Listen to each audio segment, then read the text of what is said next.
Good morning everyone, welcome to exam Orbit classes. आज है 30 जून और आज के इस सेशन में 30 जून से बनने वाले सभी महत्वपूर्ण क्वेश्चंस को डिस्कस करेंगे। तो सबसे पहले नज़र डालते हैं आज की महत्वपूर्ण सुर्खियों पर।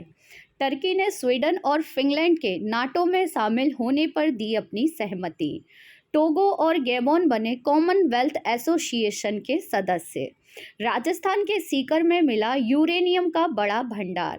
मुकेश अंबानी ने दिया इस्तीफा। आकाश अंबानी होंगे जियो के नए चेयरमैन। 29 जून को मनाया गया अंतर्राष्ट्रीय उष्णकटिबंधीय दिवस।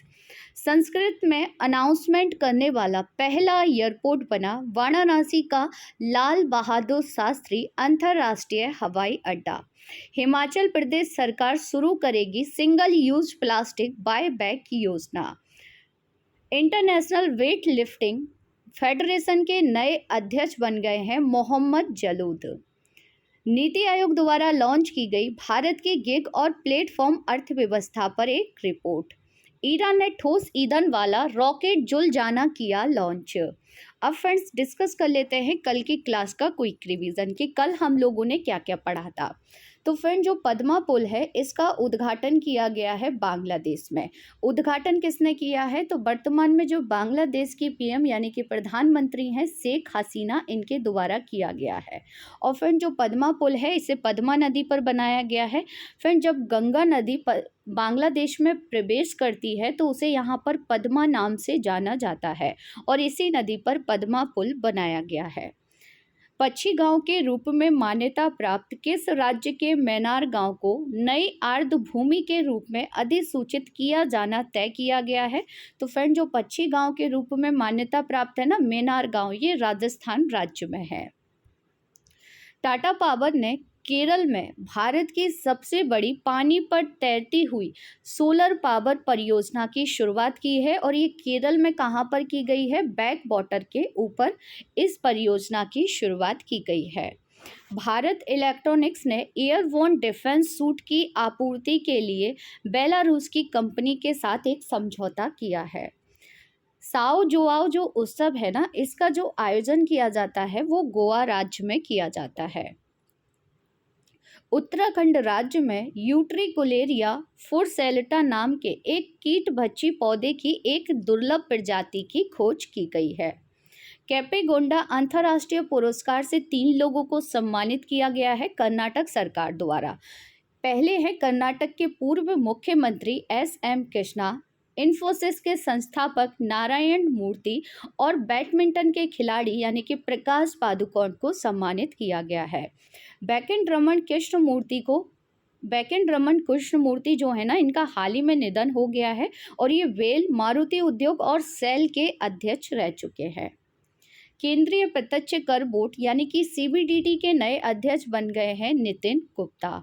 श्रीलंका जो कि भारत के उड़ीसा राज्य से रिलेटेड है और ये भारत की पहली के पॉप स्टार बन गई हैं। तो फ्रेंड्स ये था कल का करेंट अफेयर। अगर आप लोगों को डिटेल से जानना है तो कल की क्लास ज़रूर देख लीजिएगा। चलिए डिस्कस करते हैं फर्स्ट क्वेश्चन आज की क्लास का। किस देश ने स्वीडन और फिनलैंड के नाटो में शामिल होने पर अपनी सहमति दे दी है? तो फ्रेंड जो नाटो में शामिल होने के लिए जो सहमति दी गई है वो दी गई है टर्की के द्वारा। अगर मैं आपसे पूछूं कि टर्की का अब नया नाम क्या हो गया है, तो फ्रेंड्स याद रखेंगे, मोस्ट इम्पोर्टेंट क्वेश्चन है आगामी परीक्षा के पॉइंट ऑफ व्यू से। तो टर्की का नया नाम हो गया है तुर्की, जिसे यूएन यानी कि संयुक्त राष्ट्र ने भी अपनी सहमति दे दी है। फ्रेंड्स पहले क्या था कि जो टर्की था ना, जैसे स्वीडन और फिनलैंड ने नाटो में शामिल होने की घोषणा की थी ना, तो टर्की इसके पक्ष में नहीं था। लेकिन हाल ही में एक मैड्रिड में बैठक आयोजित की गई जिसमें आपको ज्ञात होगा कि मैंने आपको पढ़ाया था कि मैड्रिड में जो बैठक हुई है, जो शिखर सम्मेलन हुआ है ना नाटो का, उसमें गैर सदस्य के रूप में किसने भाग लिया था? तो जापान ने उसमें भाग लिया था और जापान के पहले प्रधानमंत्री इसमें भाग लिए थे फूमियो किसीदा। वर्तमान में जापान के जो प्रधानमंत्री हैं वो कौन है? फूमियो किसीदा हैं और उन्होंने मैड्रिड में जो बैठक आयोजित की गई थी ना नाटो शिखर सम्मेलन की, उसमें उन्होंने भाग लिया था। अब याद रखेंगे कि जो टर्की है इसने अपनी सहमति दे दी है। साथ ही में आप सभी को ज्ञात होगा कि नाटो का एक रक्षा समूह है, हम लोगों ने डिस्कस भी किया था इसके बारे में। तो जो नाटो का रक्षा समूह है, इसमें शामिल होने वाला पहला गैर नाटो सदस्य बना है दक्षिण कोरिया। याद रखेंगे, रक्षा समूह में दक्षिण कोरिया शामिल हो गया है। किसके रक्षा समूह में? नाटो के रक्षा समूह में। अब आप लोग मुझे कमेंट्स बॉक्स में बताइए कि वर्तमान में दक्षिण कोरिया की कैपिटल क्या है। ठीक है, मैसेडोनिया की बात करें तो नाटो में जो सदस्य देशों की संख्या है ना फ्रेंड्स वर्तमान में, तो वो कितनी है? 30 है। तो जो नवीनतम सदस्य देश है यानी कि 30वां जो सदस्य देश है वो है मैसेडोनिया। ये अक्सर एग्जाम में पूछ लिया जाता है, इसलिए याद रखिएगा। टर्की का नाम याद रखिएगा, चेंज कर दिया गया है, संयुक्त राष्ट्र ने अपनी सहमति भी दे दी है, नाम हो गया है तुर्की। आइए डिस्कस कर लेते हैं आगे। सबसे पहले डिस्कस कर लेते हैं टर्की के बारे में यानी कि तुर्की के बारे में। तो जैसा कि फ्रेंड्स आप सर्कल में देख पा रहे होंगे, ये है टर्की। टर्की की कैपिटल क्या है? तो टर्की की कैपिटल है अंकारा। टर्की की कैपिटल क्या है फ्रेंड्स? तो अंकारा है। अगर आपसे पूछ लिया जाए टर्की की सीमा ब्लैक सी और मेडिटेरियन सी से लगती है, तो याद रखेंगे जैसा कि आप सभी मैप में देख पा रहे होंगे कि ब्लैक सी और मेडिटेरियन सी से टर्की की सीमा लगती है। ये अक्सर एग्जाम में पूछ लिया जाता है कि मेडिटेरियन सी या ब्लैक सी से किन देशों की सीमा लगती है, तो याद रखिएगा। जब आप बार बार मैप देखोगे ना तो आपको ईजिली याद हो जाएगा और डेली क्लास लोगे तो आराम से याद हो जाएगा। ठीक है, चलिए आगे डिस्कस कर लेते हैं। तुर्की की मुद्रा जो है वो तुर्की लीरा है।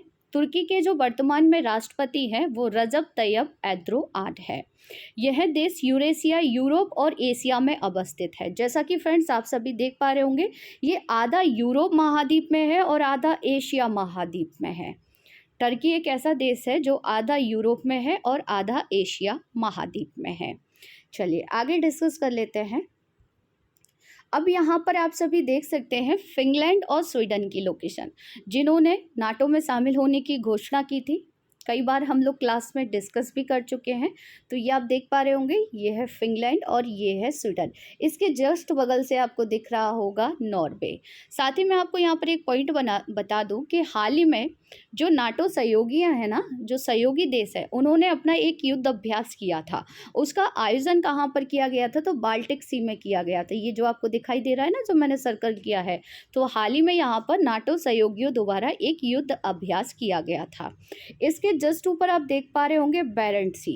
फ्रेंड्स आप सभी को ज्ञात होगा कि कुछ समय पहले रसिया के द्वारा हाइपरसोनिक जिरकॉन का अपडेट वर्जन जो सफल परीक्षण किया गया था ना मिसाइल का, हाइपरसोनिक मिसाइल का, वो रसिया ने कहाँ से किया था? तो यहीं से बैरेंट सी से किया था।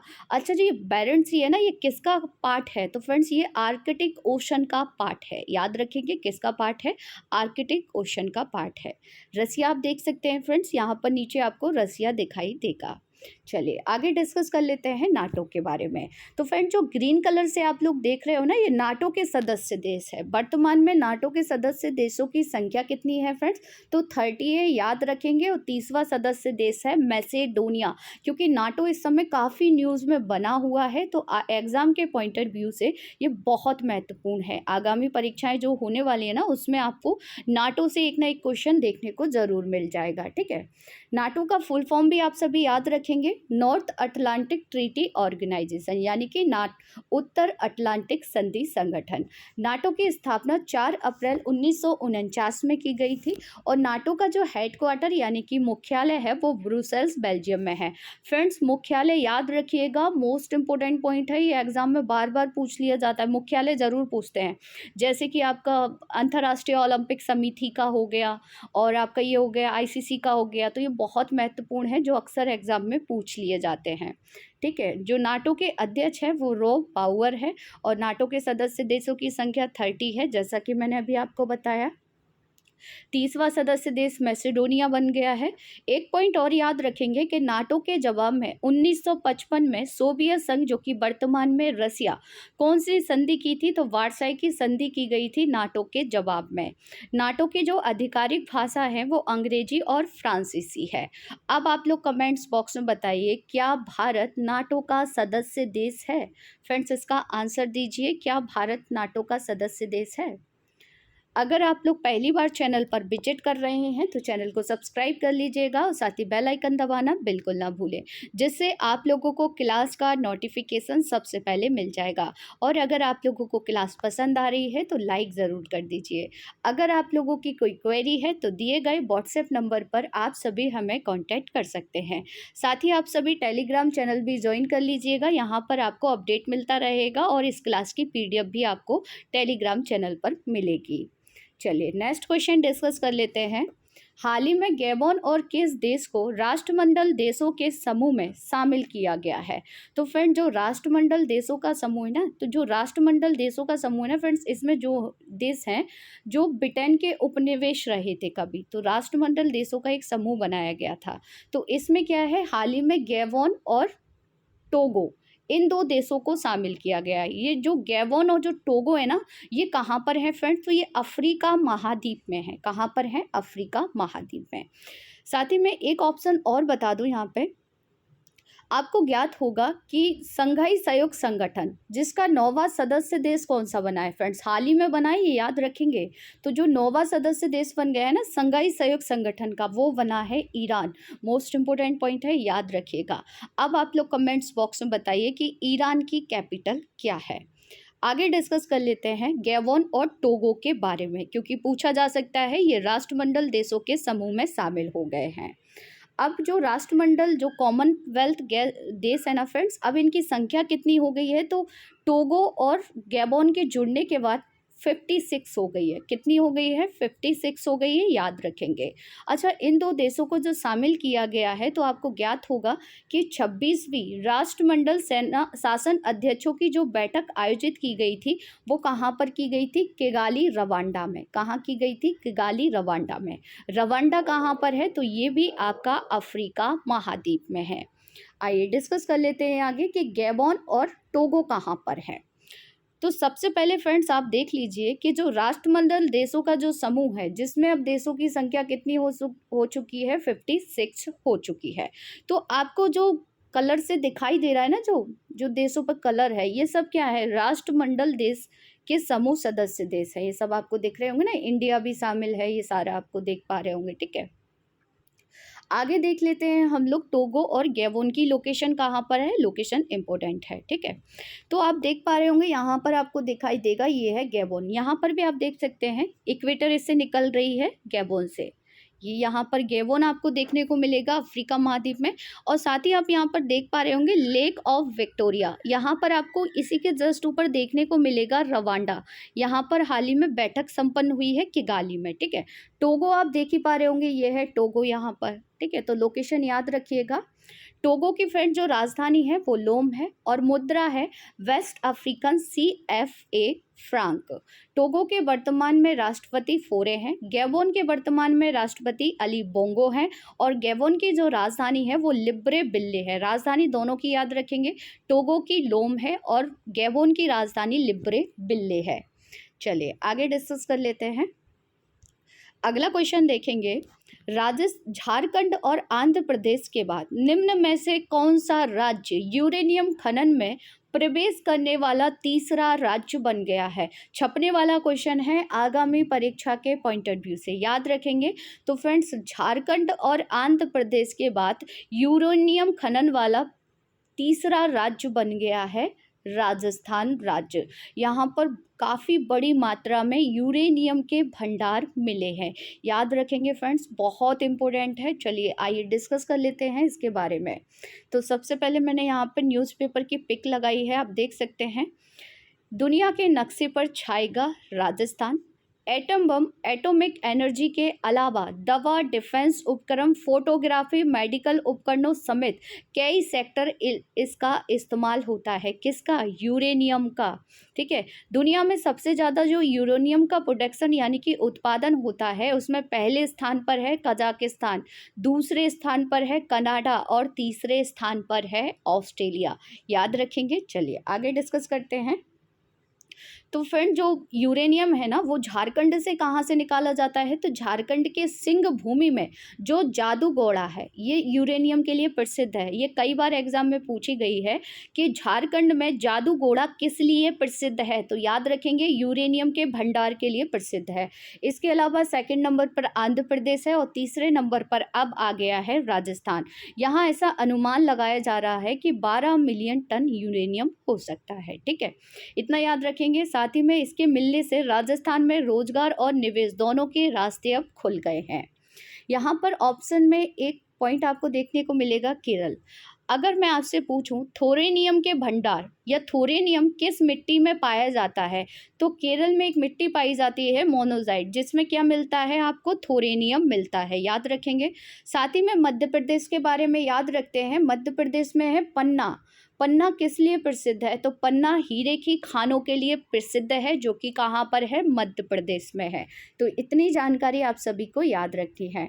अगला क्वेश्चन देखेंगे, अंतर्राष्ट्रीय उष्णकटिबंधीय दिवस कब मनाया जाता है। तो फ्रेंड जो अंतर्राष्ट्रीय उष्णकटिबंधीय दिवस है ना, इसे मनाते हैं 29 जून को। अन्य ऑप्शंस के बारे में भी डिस्कस कर लेते हैं, जैसे कि 21 जून को क्या मनाते हैं, इंटरनेशनल योगा डे मनाते हैं। और इसका आयोजन इस बार 2022 में कहाँ पर किया गया था, मैसूर यानी कि कर्नाटक में किया गया था। 5 जून को क्या मनाते हैं, पर्यावरण दिवस मनाते हैं। 16 सितंबर को क्या मनाया जाता है, तो ओजोन दिवस मनाया जाता है। तो चारों डेट आप सभी को याद रखनी है क्योंकि बहुत महत्वपूर्ण है। फ्रेंड जो उष्णकटिबंधीय क्षेत्र होता है ना, ये मोटे तौर पर मकर रेखा और कर्क रेखा के बीच के इलाकों के रूप में परिभाषित किया जाता है। जैसा कि आप सभी वर्ल्ड मैप में देख पा रहे होंगे, ये पिंक कलर से जो एरिया आपको दिखाई दे रहा है ना, तो ये वाला जो एरिया है ना, इसे उष्णकटिबंधीय क्षेत्र के नाम से जाना जाता है। आइए और समझते हैं इसको डिटेल से। तो आप देख सकते हैं इसमें ये है इक्वेटर, यहाँ पर आपको मिलेगा ट्रॉपिक ऑफ कैंसर और उसके जस्ट नीचे आप देखेंगे ट्रॉपिक ऑफ कैप्रिकॉर्न। तो फ्रेंड जो ये वाला एरिया है ना, इसे उष्णकटिबंधीय क्षेत्र के नाम से जाना जाता है। याद रखेंगे फ्रेंड्स, बहुत महत्वपूर्ण है ये एरिया। सबसे ज़्यादा जो आपको जैव विविधता देखने को मिलेगी ना, वो यहीं पर आपको देखने को मिलेगी। ठीक है, याद रखेंगे। चलिए इस मैप में भी आप लोग समझ सकते हैं, जैसे कि यहाँ पे उष्णकटिबंध, इसके ऊपर आपको मिलेगा उत्तरी शीतोष्ण कटिबंध, फिर मिलेगा उत्तरी शीत कटिबंध। ठीक है, तो इस प्रकार से आप सभी याद रख सकते हैं। नेक्स्ट क्वेश्चन देखेंगे, केंद्र के फैसले के अनुरूप किस राज्य सरकार ने single use plastic buy back योजना शुरू की है। तो फ्रेंड जो बाय बैक योजना शुरू की गई है ना सिंगल यूज प्लास्टिक के लिए, वो शुरू की गई है हिमाचल प्रदेश सरकार द्वारा।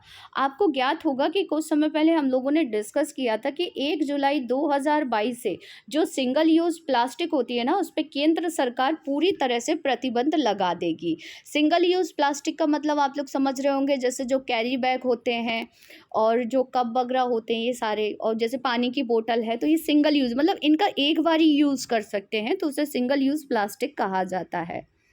आइए आगे डिस्कस कर लेते हैं इसके बारे में कि ये योजना है क्या। तो single use plastic buy back scheme के तहत हिमाचल प्रदेश सरकार स्कूलों और कॉलेजों के छात्रों से सिंगल यूज प्लास्टिक आइटम खरीदेगी। फ्रेंड जो स्कूल और कॉलेज के छात्र हैं ये कहाँ से लेकर आएंगे, तो ये अपने घर से लेकर आएंगे, और जो सिंगल यूज प्लास्टिक के जो आइटम होंगे ना, ये अपने घर से इकट्ठा करके लाएंगे। फिर जो हिमाचल प्रदेश सरकार है ना, वो 75 रुपये प्रति किलो के हिसाब से उनको भुगतान करेगी। ठीक है, युवाओं में पर्यावरण संरक्षण की आदत डालने के उद्देश्य से यह योजना शुरू की गई है। और फ्रेंड जो सिंगल यूज प्लास्टिक है इसे डिस्पोजेबल प्लास्टिक के रूप में भी जाना जाता है। साथ ही में आप सभी याद रखेंगे कि भारत में हर साल 9.46 मिलियन टन प्लास्टिक कचरा पैदा होता है, जिसमें से 43% सिंगल यूज प्लास्टिक होता है। अगर मान लीजिए जैसे 1 जुलाई से गवर्नमेंट ने ये जो लगा दिया है प्रतिबंध, अगर इसका कोई उल्लंघन करता है तो उसे पर्यावरण संरक्षण अधिनियम यानी कि 1986 के तहत दंडित किया जाएगा, जो 5 साल की कैद या 1 लाख रुपए जुर्माना या दोनों भी हो सकता है। माइक्रो प्लास्टिक क्या है, तो प्लास्टिक के वे कण होते हैं जिनका व्यास 5 मिलीमीटर से कम होता है। चलिए आगे डिस्कस करेंगे। नेक्स्ट क्वेश्चन, निम्नलिखित में से किसने India's booming gig and platform economy शीर्षक से एक रिपोर्ट लॉन्च की है। तो फ्रेंड्स जो ये रिपोर्ट है ना, ये पहली बार लॉन्च की गई है नीति आयोग के द्वारा। आइए डिस्कस कर लेते हैं इस रिपोर्ट के बारे में। यह अपनी तरह का पहला अध्ययन है जो भारत में गिग प्लेटफॉर्म अर्थव्यवस्था पर व्यापक दृष्टिकोण और सिफारिशें प्रस्तुत करता है। रिपोर्ट क्षेत्र के वर्तमान आकार, रोजगार सृजन क्षमता का अनुमान लगाने के लिए एक वैज्ञानिक पद्धति संबंधी दृष्टिकोण प्रदान करती है। इस रिपोर्ट में अनुमान लगाया गया है कि वर्ष 2020-21 में गिग अर्थव्यवस्था में 77 लाख कर्मचारी कार्यरत थे। इनका गैर कृषि कार्यबल में 2.6% या भारत के कुल कार्यबल में 1.5% योगदान है। गिग कार्यबल की संख्या बढ़कर, फ्रेंड्स इस रिपोर्ट में कहा गया है कि जो गिग कार्यबल है इसकी जो संख्या है वो 2029-30 तक 2.35 करोड़ हो जाने की उम्मीद है।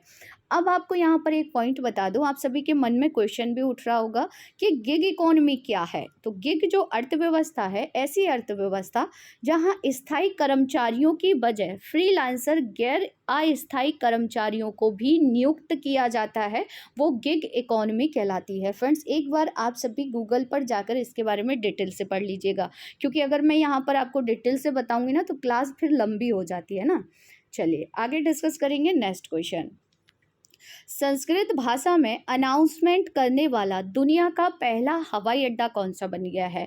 तो फ्रेंड्स हिंदी और अंग्रेजी के बाद संस्कृत भाषा में भी अनाउंसमेंट करने वाला दुनिया का पहला जो हवाई अड्डा यानी कि एयरपोर्ट बन गया है वो बन गया है लाल बहादुर शास्त्री अंतर्राष्ट्रीय एयरपोर्ट, जो कि कहाँ पर है फ्रेंड्स, तो ये उत्तर प्रदेश वाराणसी में है।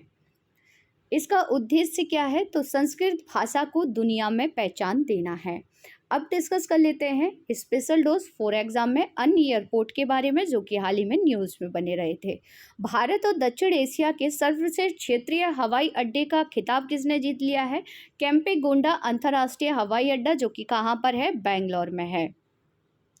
आगे डिस्कस करेंगे पवन ऊर्जा का उपयोग करने वाला हाइब्रिड बिजली परियोजना शुरू करने वाला भारत का पहला हवाई अड्डा कौन सा बन गया है। मुंबई का छत्रपति शिवाजी अंतर्राष्ट्रीय एयरपोर्ट। ऑन टाइम प्रदर्शन के लिए वैश्विक सूची में 8वें स्थान पर रहा है चेन्नई अंतर्राष्ट्रीय हवाई अड्डा। भारत का पहला सिंगल यूज प्लास्टिक फ्री हवाई अड्डा है इंदिरा गांधी अंतर्राष्ट्रीय हवाई अड्डा। पूरी तरह से हाइड्रो और सौर ऊर्जा से चलने वाला भारत का पहला हवाई अड्डा बन गया है इंदिरा गांधी अंतर्राष्ट्रीय हवाई अड्डा। नेक्स्ट क्वेश्चन देखेंगे, किस देश ने जुलजाना नामक ठोस ईंधन संचालित रॉकेट को अंतरिक्ष में लॉन्च किया है। तो ये जो लॉन्च किया गया है वो किया गया है ईरान के द्वारा। याद रखेंगे ईरान ने इसे लॉन्च किया है। अच्छा, नूरी रॉकेट किसने लॉन्च किया था, तो साउथ कोरिया के द्वारा हाल ही में किया गया था। अग्नि 5 मिसाइल का किसने लॉन्च किया था, तो इंडिया के द्वारा किया गया था। और हाइपरसोनिक मिसाइल को किसने लॉन्च किया था, तो वो रसिया के द्वारा किया गया था। ठीक है, तो इतनी जानकारी आप सभी याद रखेंगे। और यह जो रॉकेट लॉन्च किया गया है ना, ये सफ़ीर और सिमोग्र के बाद ईरान में विकसित तीसरा नागरिक उपग्रह प्रक्षेपण यान है। ईरान की लोकेशन आप सभी मैप में देख सकते हैं, ये है ईरान। ईरान में एक बंदरगाह है जिसका नाम है क्या है फ्रेंड, चावार बंदरगाह। याद रखेंगे। ग्वादर बंदरगाह पाकिस्तान में है, ये अक्सर एग्जाम में पूछ लिया जाता है। चलिए आगे डिस्कस करेंगे नेक्स्ट क्वेश्चन। अंतर्राष्ट्रीय भारोत्तोलन महासंघ के नए अध्यक्ष कौन बन गए हैं। तो फ्रेंड जो इंटरनेशनल वेट लिफ्टिंग फेडरेशन है ना, इसके नए अध्यक्ष बन गए हैं मोहम्मद जलूद। इन्होंने किसका स्थान लिया है, तो इन्होंने उर्सुला पाप का स्थान लिया है। आगे डिस्कस करेंगे अन्य नियुक्तियों के बारे में। गिलबर्ट एफ होंगवो बन गए हैं अंतर्राष्ट्रीय श्रम संगठन के महानिर्देशक। सतीश पाई बने हैं अंतर्राष्ट्रीय यूरेनियम एल्यूमिनियम संस्थान के नए अध्यक्ष। लवलीना बोरगोहन बन गई हैं अंतर्राष्ट्रीय बॉक्सिंग एसोसिएशन की एथलीट समिति की नई अध्यक्ष। KN राघवन बन गए हैं अंतर्राष्ट्रीय रबड़ अध्ययन समूह के अध्यक्ष। लीसा स्टालेकर बन गई हैं federation of international cricket association की पहली महिला अध्यक्ष। नेक्स्ट क्वेश्चन है, देश की सबसे बड़ी टेलीकॉम कंपनी रिलायंस जियो के नए चेयरमैन कौन होंगे। तो फ्रेंड जो रिलायंस जियो है इसके नए चेयरमैन होंगे आकाश अंबानी, जिन्हें आप सभी पिक में देख सकते हैं। क्योंकि इससे पहले कौन थे, तो मुकेश अंबानी थे, इन्होंने अपने पद से इस्तीफा दे दिया है और आकाश अंबानी होंगे अब जियो रिलायंस के नए चेयरमैन। ठीक है, जियो की जो स्थापना की गई थी वो 2007 में की गई थी और जियो का जो हेडक्वार्टर है वो मुंबई महाराष्ट्र में है। आगे डिस्कस कर लेते हैं top 10 static GK question. Arjun award किसको दिया जाता है, राष्ट्रीय स्तर पर सर्वश्रेष्ठ खिलाड़ी को। भारत में पहली भारत में महिला हॉकी क्लब की स्थापना कब हुई थी? 1975 में। ओलंपिक ध्वज में गोलों की संख्या कितनी होती है? 5। द्रोणाचार्य अवार्ड दिया जाता है सर्वश्रेष्ठ गुरु को या शिक्षक को? कोशिका में राइबोसोम का क्या कार्य है? प्रोटीन का संश्लेषण। नाबार्ड की स्थापना 1982 में की गई थी। किसी अर्थव्यवस्था में मुद्रा के मूल्य और कीमत स्तर के बीच का संबंध होता है? प्रतिलोम। कौन माल के आयात हेतु विदेशी विनिमय को स्वीकृति देता है? Reserve bank. कौन सी समिति बैंकिंग क्षेत्र में सुधार से संबंधित है? नरसिम्हन समिति। क्रेडिट कार्ड किस नाम से जाना जाता है? प्लास्टिक मनी के नाम से। कल की क्लास में मैंने जो क्वेश्चन आपसे पूछे थे उनके आंसर देख लेते हैं। रोमेलीधर ने किस खेल से संन्यास की घोषणा की है? क्रिकेट से। जून 2022 में जारी नवीनतम फीफा विश्व कप रैंकिंग में भारतीय फुटबॉल टीम का स्थान क्या है? 104 है। संविधान के किस आर्टिकल में धन विधेयक के बारे में बताया गया है? आर्टिकल 110 में। लोकसभा का अध्यक्ष अपना त्यागपत्र देता है लोकसभा उपाध्यक्ष को। अब आप लोगों के लिए कुछ क्वेश्चन हैं जिनके आंसर आप सभी को देने हैं कमेंट्स बॉक्स में। इनमें से किसको जापान का मैनचेस्टर कहा जाता है? नेक्स्ट क्वेश्चन है, भारत भारतीयों के लिए नारा किस संस्था ने दिया था? नेक्स्ट क्वेश्चन है, पृथ्वी पर दिन और रात होते हैं। नेक्स्ट एंड लास्ट क्वेश्चन है, अग्लुआस की धारा किस महासागर में बनती है? तो फ्रेंड्स, इन सब के आंसर आप सभी को देने हैं कमेंट्स बॉक्स में। आज की क्लास आप लोगों को कैसी लगी कमेंट्स बॉक्स में ज़रूर बताइएगा। साथ ही क्लास को लाइक, शेयर एंड सब्सक्राइब करना ना भूलिएगा। मिलते हैं नेक्स्ट क्लास में, तब तक के लिए थैंक यू सो मच।